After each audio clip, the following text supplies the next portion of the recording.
Everyone, this is Royal with Paternity University, and today we're going to get into my bread and butter, which is how to sell paternity tests. Now, what it's called, or what I learned to call it, is the consultative sales approach.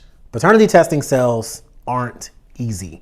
There's a lot of emotion, there's a lot of coordination, back and forth, alleged father, mother, child, issues, problems, arguments, whatever, right? It's a very emotional thing because you're dealing with people, you're dealing with humans.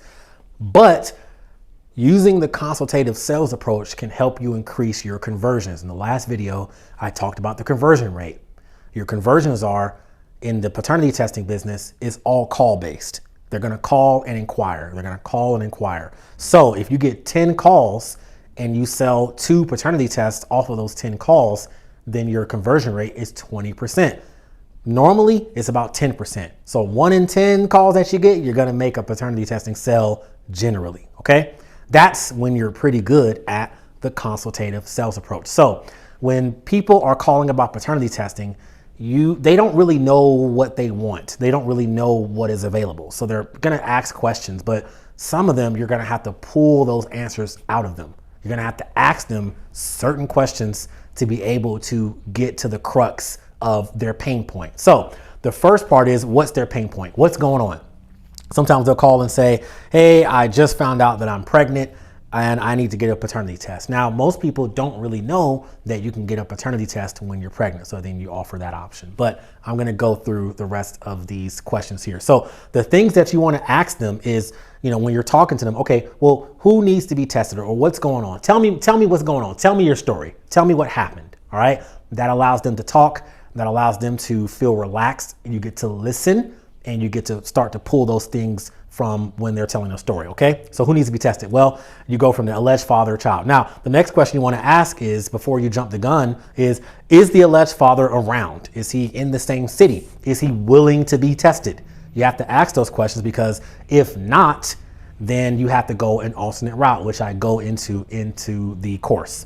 Now, does the client need it for court purposes, like legal purposes, court purposes, social security purposes, anything of that nature, or do they just want to know? You have to ask that question, because that determines the price point that you offer. That determines your offering, legal or non-legal paternity testing.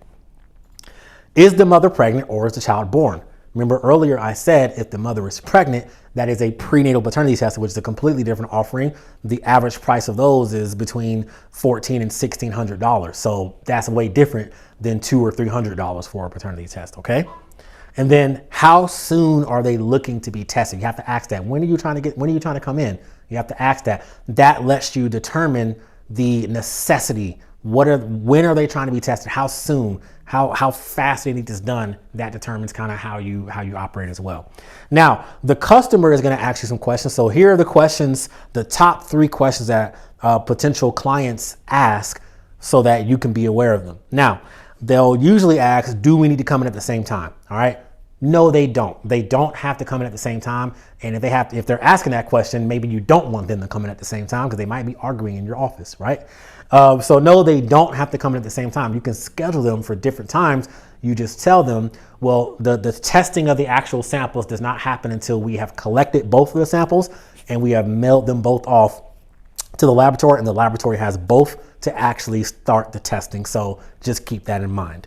Then they'll usually ask, how long does it take for results, right? Depending on the type of test. In Paternity University, I tell you generally the turnaround time, but generally 3 to 5 business days. For a prenatal paternity test, it might be between 7 to 10 business days or so, generally, okay? And then of course, accuracy. I usually answer that question before they even ask me. I always say, when you get your results, it's going to be a PDF or maybe a mailed copy to you, and the results are going to say one of 2 things, either, especially for a paternity test, it's either 99.9% he is the father, or you are the father, or 0% you are not. There is no in between. I literally say it like this: when you get your results, it's either going to be 99.9% you are the father, or 0% you're not. There is no 20%, 30%, 40, 60%, or 80%. There's no in betweens. It's either 0 or 99. That lets them know that you are serious about your craft, and there's 2 answers. That's what they're looking for. They're looking for answers. They're not looking for sometimey or in betweens or anything like that, okay? So that is generally a 50,000 foot overview of the consultative sales approach. I go deeper in this in Paternity University. And if you want to book a private consult with me, then you can, and we can go deeper into the actual sales tactics and strategies that I use. Thank y'all so much for tuning in. Until next time, peace.